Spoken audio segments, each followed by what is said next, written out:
Norris. And I'm Tim Norris, or you can call me GreyElephant. And welcome to a quick review by GreyElephant Gaming.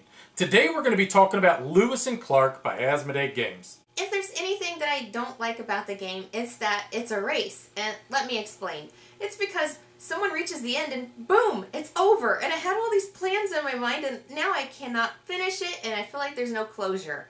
But at the same time, I mean, this is a positive because it really makes the game unique. It's not about getting points. And then you don't have to tally points at the end either. We already know who won. The goal of the game is to move from St. Louis all the way to Fort Clatsop that's located in Oregon. Now to do this, you're going to be acquiring resources, recruiting characters and Native Americans, and all of these are going to combine to try to help you maneuver up the river and through the mountains. I really love the way the game changes from game to game based on the cards you acquire. And some cards will help you get resources, and the very same resources that help you move forward on another character card. There's just an infinite number of combos. There's a couple of different ways to gather resources in this game, one of them being the old way where you just take a worker from your player board, stick them on the main board, gather whatever resources are there. The trick is, though, you're not going to get that guy back unless you call a powwow.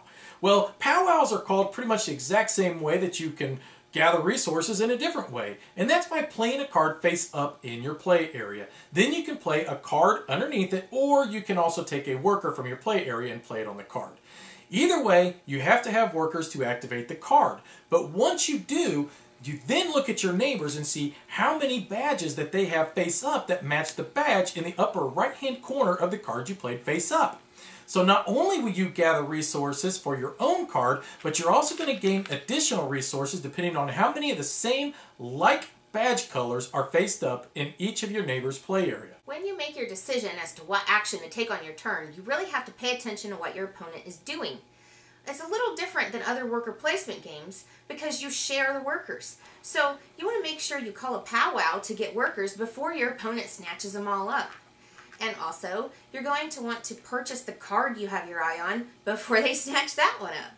You also want to pay attention to what badges are down in front of them in their play area because you can play off of these when you're gathering your resources, and you might actually change your mind as to what action you take just based solely on that.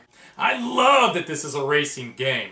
Whoever reaches Fort Clatsop first wins. This really keeps you on the edge of your seat. It forces you to make decisions that not only apply to the long term, but to the short term as well. You don't want to waste too much time planning too far ahead, but at the same time, you don't want to be taking little small steps and camping too frequently. This game is a perfect delicate balance between time and resources. There are times that you might not want to just race forward, because if you're storing too much on your expedition board, you might be forced to move backwards for that. So just take the time to acquire a couple of boat tiles, then you can store things on these without being penalized. This game is very well designed, and I can't believe it has so much going on. You've got hand management, resource management, worker placement. You have to plan carefully so that after you get your scout ahead, your camp doesn't get moved back. I mean, this concept is fresh, it's exciting, and I have no doubt that it's going to be one of our permanent favorites. I am totally in love with this game. I mean, just completely enamored. It's one of those ones where each and every time I sit down to play, I mean, I'm just excited. You know, let's get going.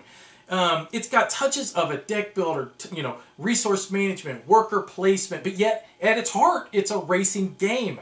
And it works so well with all those combined, you would think that it's a jack of all trade but a master of none style of game, but you'd be completely wrong. I have played with 2 players and I've played with 5, and each time I've played the game, I have truly just enjoyed the experience.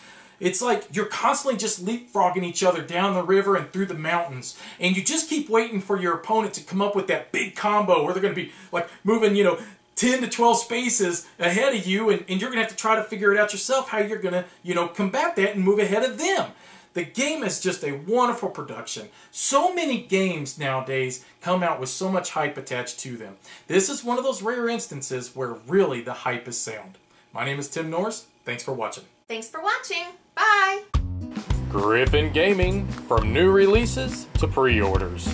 Griffin Gaming. Enter in promo code GreyElephant for 5% off your order.